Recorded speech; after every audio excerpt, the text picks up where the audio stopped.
Assalamualaikum warahmatullahi wabarakatuh. Rekan-rekan media yang saya hormati, pada hari ini saya selaku yang mewakili pimpinan DPR bersama dengan para pimpinan Komisi 1 dan perwakilan dari pimpinan fraksi yang ada di DPR ingin menjelaskan kepada publik melalui rekan-rekan media tentang revisi Undang-Undang Tentara Nasional Republik Indonesia. Seperti kita tahu bahwa dalam beberapa waktu ini telah terjadi dinamika mengenai revisi Undang-Undang Tentara Nasional Republik Indonesia, dan kami cermati bahwa di publik, di media sosial itu beredar draft-draft yang berbeda dengan yang dibahas di Komisi 1 DPR RI. Nah, untuk itu hari ini kami akan menjelaskan kepada publik melalui rekan-rekan media beberapa pasal yang sebenarnya yang pada saat ini sedang dibahas di Komisi 1 DPR RI. Yang pertama, ada tiga pasal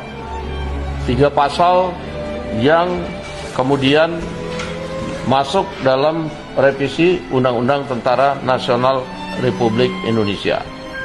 Tiga pasal itu terdiri dari pasal 3, yaitu mengenai kedudukan TNI.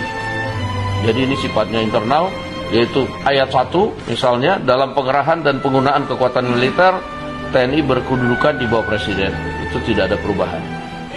Kemudian ayat 2-nya, kebijakan dan strategi pertahanan serta dukungan administrasi yang berkaitan dengan aspek perencanaan strategis TNI itu berada di dalam koordinasi Kementerian Pertahanan.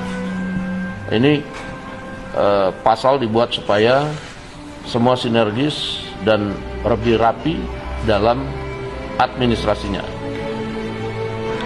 Kemudian pasal 53 itu tentang usia pensiun yang mengacu pada undang-undang institusi lain. Ada kenaikan batas usia pensiun, yaitu bervariatif antara 55 tahun sampai dengan 62 tahun. Dan ini perinciannya kita akan bagikan kepada teman-teman media sebentar lagi. Kemudian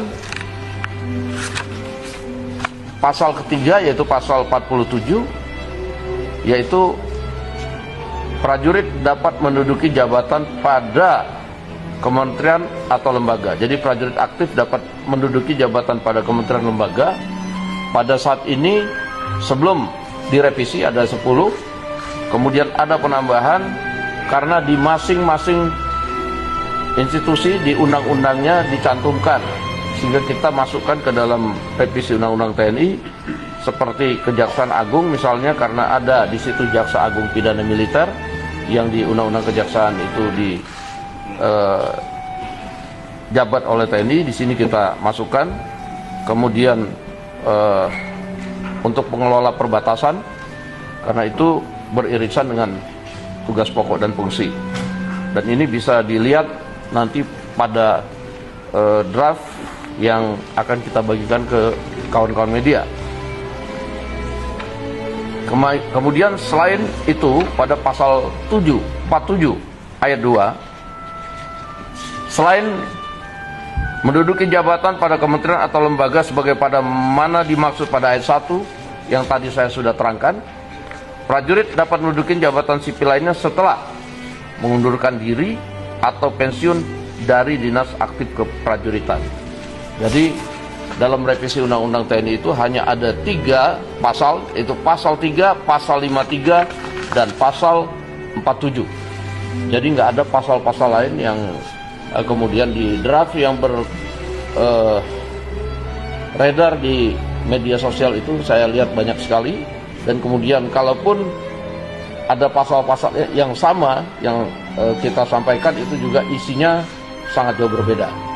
Demikian rekan-rekan media sekalian, sebentar nanti kita akan bagikan draft yang pada saat ini sedang direvisi di Komisi 1.